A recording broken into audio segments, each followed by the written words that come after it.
Всем привет! Меня зовут Настя из Russian Language Family YouTube channel. И сегодня мы поговорим про образование в России. Это вторая часть этого видео. И именно про то, как поступить иностранцу в вуз, в университет в России. И я хочу сказать, что я думаю, это видео будет полезно для не только тех иностранцев, кто хочет поступить в Россию, но и для тех иностранцев, кто просто хочет практиковать свой уровень русского языка, для тех, кто хочет узнать новые слова, потренировать свое аудирование и также просто узнать больше о стране изучаемого языка. И не забывайте, что по ссылке в био вы можете найти мой Patreon аккаунт и стать подписчиком всего лишь за 1 евро и получать скрипты к таким видео, к разговорным видео. И в этих скриптах будут новые слова, будут сложные слова из этого видео с объяснениями, с примерами и с синонимами.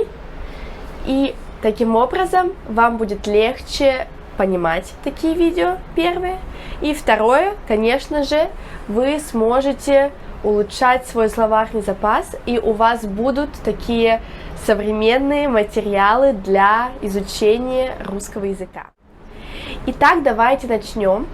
Во-первых, я хочу сказать, что, конечно же, процесс поступления иностранного гражданина в Россию, в университет в России отличается от процесса поступления гражданина Российской Федерации.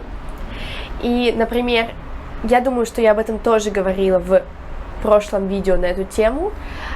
Если школьник из России хочет поступить в университет, он сдает ЕГЭ, как и все школьники после 11 класса. Он выбирает предметы, которые необходимы для его дисциплины. Например, у меня это были обязательные, как у всех, русский и математика, базовая, потому что это не связано с моим профилем. И также я сдавала историю и английский. И я поступила на лингвиста в лингвистический университет. И с этими предметами я их сдала на экзамене ЕГЭ, получила баллы, и уже в зависимости от того, если мой балл довольно высокий, то я могу поступить бесплатно. Это правда довольно просто. Но если, допустим, я хочу поступить в какой-то топовый вуз, и мой балл недостаточно высокий, либо просто я не очень хорошо готовилась и плохо сдала, то я всегда могу поступить на платной основе. То есть я просто должна написать заявление, также подать документы, ну и платить денежку в вуз. И обычно в маленьких городах поступить в университет и обучение в университете стоит, ну, может быть, около 100 тысяч, либо меньше рублей. Это около 1100 евро в месяц. В больших, ну, в Москве или в Санкт-Петербурге, в таких более топовых университетах может стоить год обучения, например, в МГИМО, это 400-500 тысяч. То есть это около 5 на 9, ну, это может быть около 5000 евро в год. И на самом деле у нас в России нету, либо есть, но я об этом не знаю, и это точно исключение, нет университетов, которые стоят больше, чем 500 тысяч рублей в год. Ну, либо, может быть, есть, но это уже не бакалавриат, это, например, программа MBA, потому что мой студент из Мексики планирует поступать на такую программу, и он мне говорил, что это стоит 800 тысяч рублей в год, ну, это где-то 9000 евро, я думаю. Надеюсь, я все правильно посчитала, и если нет, я уточню все вот здесь вот. Но надеюсь, что все правильно.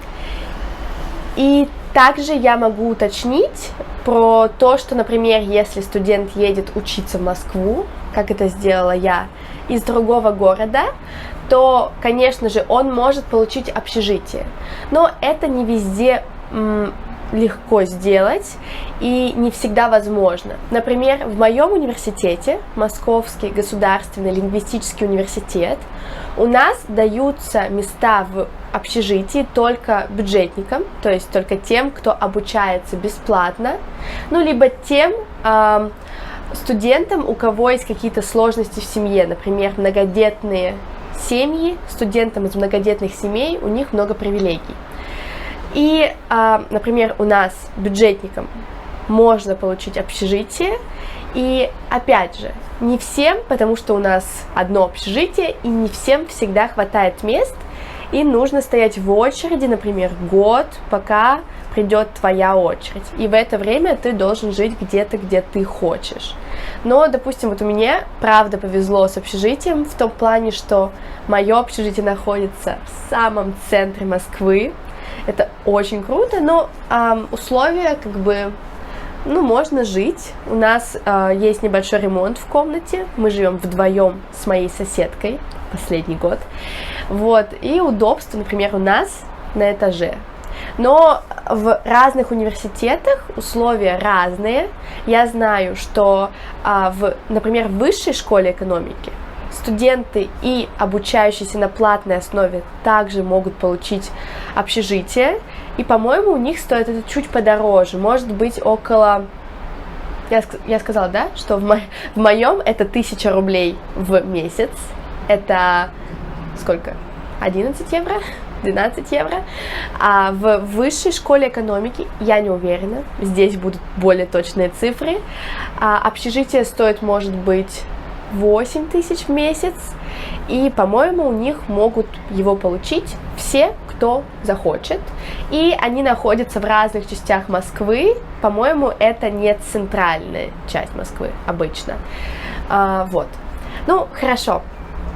С этим разобрались, и теперь начнем разговаривать про то, как поступить именно вам, если вы иностранный гражданин, вы смотрите мои видео и хотите учиться в России, будем говорить про это.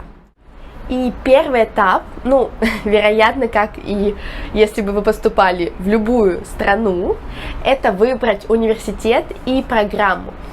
Я скажу, что в России наиболее популярные университеты все-таки государственные. И когда я говорила про то, что можно поступить на бюджет или про общежитие, я все это говорила именно про государственные университеты, потому что в основном в России это государственные университеты. Частные университеты — это исключение. Например, я знаю, может быть, 2 негосударственных университета. И, в общем, ладно, перейдем опять, извините, за то, что я бегаю туда-сюда, перейдем к первому шагу, это выбрать программу и университет. И я могу сказать, что да, в России есть, конечно, университеты, которые считаются топовыми, например, это МГУ, Московский государственный университет, это, вероятно, самый первый университет в России. И это многопрофильный университет, то есть у них есть и геологи, и лингвисты, и, может быть, какие-нибудь биотехники, и программисты, да. И, конечно, считается, что в этом университете топовые программы, лучшие преподаватели. И я могу сказать, что у меня есть знакомая, которая учится в этом университете, но... Иногда ей нравится, иногда нет. Но я думаю, что это честно зависит в общем, от того, как тебе повезло. То есть тебе могут попасться действительно классные преподаватели, очень интересные дисциплины, и тебе именно персонально, субъективно это может очень нравиться и в МГУ, и в каком-то университете в маленьком городе, обычном, неизвестном университете. Но, опять же, конечно, диплом МГУ вероятно, котируются лучше в хороших компаниях, и ты можешь как бы выпендриваться, вот, я закончила МГУ, да, и Ну, МГУ как раз это вот это красивое здание, известное, одна из 5 сталинских высоток в Москве. Еще один вуз это СПбГУ, это государственный вуз Санкт-Петербурга. Он также многопрофильный, и вне зависимости от того, какой профиль у вас, да, какой уклон у вас, вы можете поступить в него. И есть другие топовые университеты, в разных рейтингах это будет выглядеть по-разному, но я скажу, что, конечно, как может быть много где, есть университеты, направленные на определенный профиль, и есть университеты топовые в своей сфере. То есть, например, университет МГИМО – это Московский государственный институт международных отношений. Ну, это топовый университет, безусловно. После него идут работать в МИД или в посольство других стран. И после него есть какие-то хорошие связи у студентов, если правильно ты себя во время университета направлял, я бы сказала, да. Но этот университет, он безоговорочно лидер в своей сфере. Это международные отношения, это может быть международная экономика, это все, что связано со словом международный и гуманитарными науками, да. Ну, в общем, этот университет топовый в своей сфере. Международные отношения, международная экономика, юриспруденция. И я очень хотела туда поступить, но несмотря на то, что я хорошо сдала ЕГЭ, я поступила на бюджет, все-таки для того университета у меня чуть-чуть не хватало баллов, и плюс у них еще есть вступительный экзамен, а я думаю, что к тому моменту я уже устала что-либо сдавать, я уже хотела просто поступить и радоваться жизни. Ну, ладно. Еще, как я уже сказала, есть вузы. Например, как я говорила, учусь в лингвистическом университете МГЛУ, и он считается также топовым в своей сфере. Это лингвистика, это языки, у нас есть множество языков, которые ты можешь изучать. Например, я изучаю румынский язык, у нас есть те студенты, кто изучают, например, такие не очень часто изучаемые языки, конечно же, например, словацкий язык или, может быть, каталонский язык, вероятно, я не уверена насчет этого. Также один из топовых университетов – это Вышка, это университет высшей экономики, и, конечно, название говорит само за себя, у них сильная экономика в университете, но на самом деле этот университет считается прогрессивным и, крутым, и в других сферах также. Я знаю, что изучают маркетинг там много или журналистику, и этот университет считается действительно одним из самых современных университетов, но опять же раз на раз не приходится. У меня есть знакомая, которая там училась и перешла в наш университет, потому что ей там не понравилось. А есть знакомая, которая закончила его, очень этим гордится, счастлива и нашла крутую работу. Но я думаю, это действительно, опять же, зависит от человека, от университета и от того, как они друг к другу подходят. Вот так, да. И, например, если вы хотите изучать программирование, есть университет ИТМО в Санкт-Петербурге. Если вы хотите изучать что-то связанное с физикой или что-то связанное вообще с техническими специальностями, я подсматриваю, есть университет МФТ, я, в общем, лучше переведу аббревиатуру, чтобы наверняка. Московский физико-технический университет. Вот видите, да, я, например, не интересуюсь этой сферой, я не знаю таких университетов почти. Например, я знаю университет имени Баумана, но на этом мои знания заканчиваются в этой сфере, потому что я не проводила исследования конкретно по университетам таких специальностей. Я знаю много университетов, которые связаны с лингвистикой, с международными отношениями и с другими гуманитарными специальностями, потому что я туда поступала. И то есть я знаю много известных, хороших университетов в этой сфере, а, например, какой-нибудь физик, который сдавал математику, профильную физику, и, например, ну, в общем-то, это достаточно для того, чтобы поступить в один из этих университетов, ну, например, и, может быть, химию, да, или информатику, он знает больше университетов в своей сфере, и мой лингвистический университет, он может сказать, а что это где? Поэтому, да, если вы, например, хотите поступить в университет, и вы спрашиваете у ваших знакомых из России, а они говорят, что это, то не расстраивайтесь, потому что, может быть, это просто не в сфере их интересов. Да. Ну и я могу упомянуть еще один топовый университет. Это университет имени Сеченова. И, опять же, название говорит само за себя. Это для тех, это один из топовых университетов для тех, кто хочет поступить и быть в сфере медицины. Да. И, как я сказала, я могу не упомянуть многих известных университетов, просто потому, что это вне сферы моих интересов, но, опять же, может быть, это в сфере ваших интересов, поэтому ищите, смотрите, гуглите. И еще, наверное, тоже следует заметить, что в России почти в каждом областном центре, особенно если это большой город, например, в Архангельске, есть свой какой-то университет. Обычно это многопрофильные университеты. Например, в моем городе университет называется САФУ, Северно-Арктический федеральный университет, и это также многопрофильный университет, в который обычно поступают те, кто не уезжают просто из Архангельска, ну или туда приезжают из маленьких поселков, из близлежащих городов, ну, либо те, кто хочет просто посмотреть на другие города, не столицу России, хочет пожить в других городах, конечно. И также в моем городе есть еще один университет. Этот университет уже связан опять с медициной, и он, кстати, считается, по-моему, хорошим университетом для изучения этой сферы, и я знаю, что там учатся некоторые иностранцы.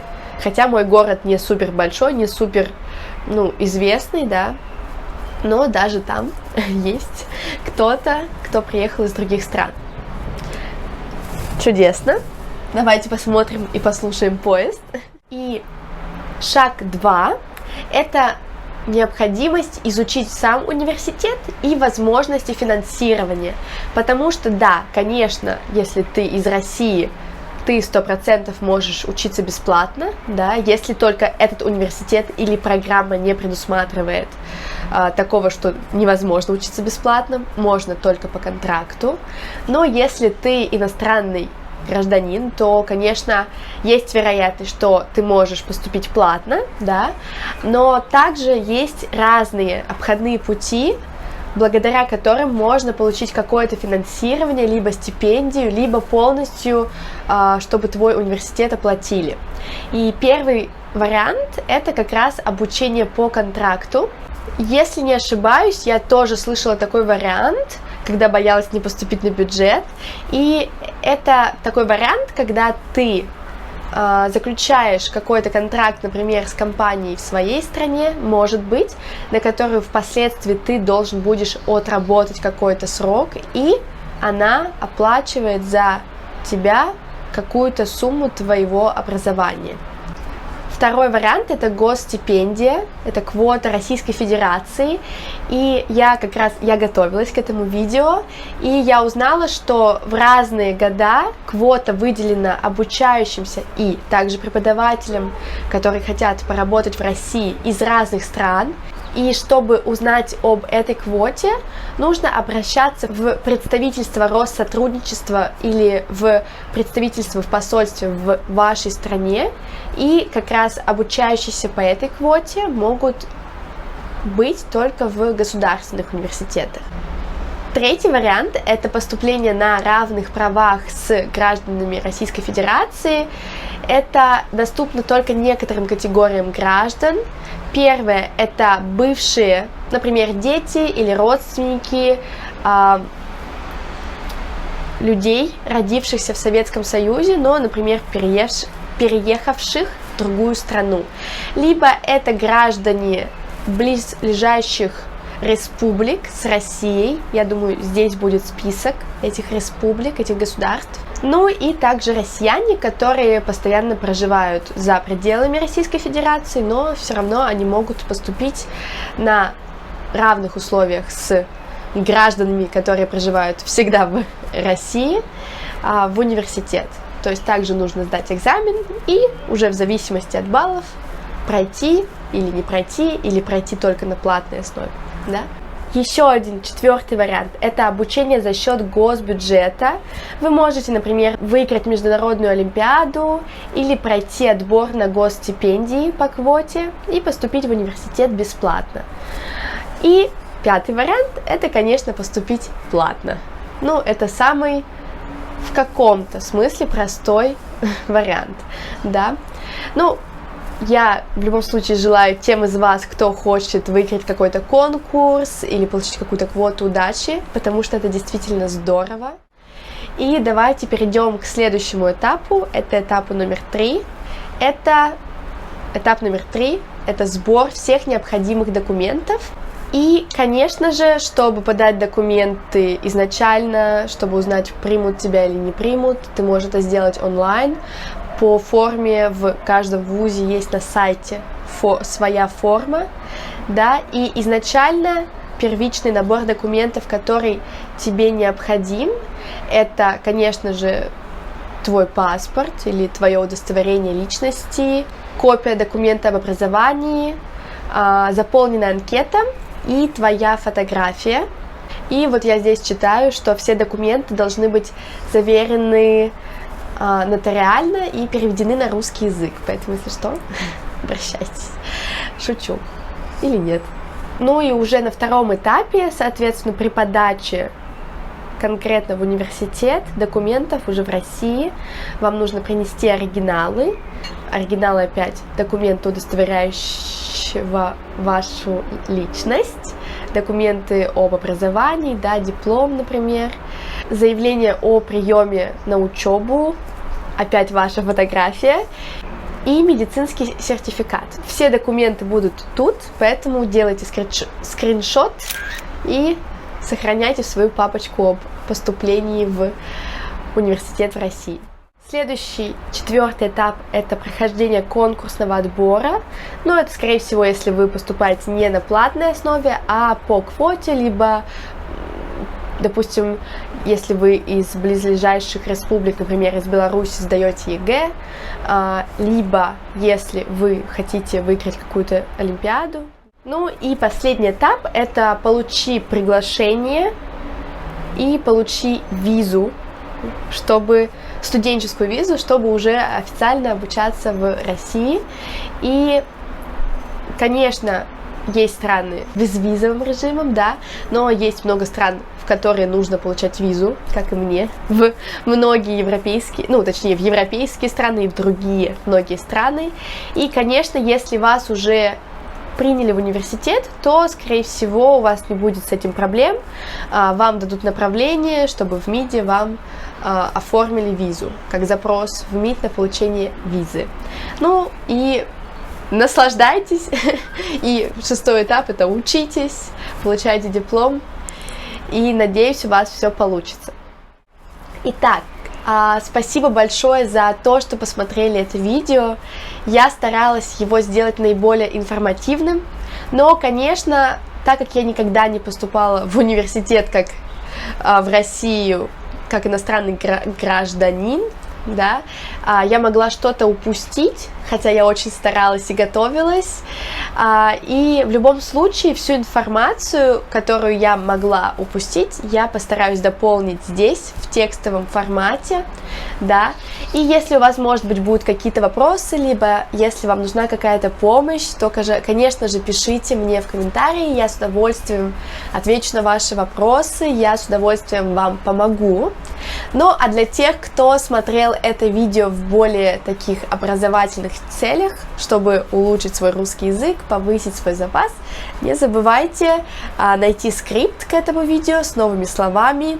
И если, например, вы это видео поняли не идеально, либо не полностью, вы можете теперь со скриптом еще раз смотреть это видео, то есть читать как с субтитрами, да, и лучше понимать это видео, то есть у вас будет работать и зрительная память, и слуховая память. Я так очень часто делаю, когда изучаю язык, например, французский, да. Итак, еще раз всем спасибо. С вами была Настя из Russian Language Family. Пишите в комментариях, понравилось вам это видео или нет, что можно улучшить, что можно добавить, и какие видео вы бы хотели видеть в следующий раз. Всем пока!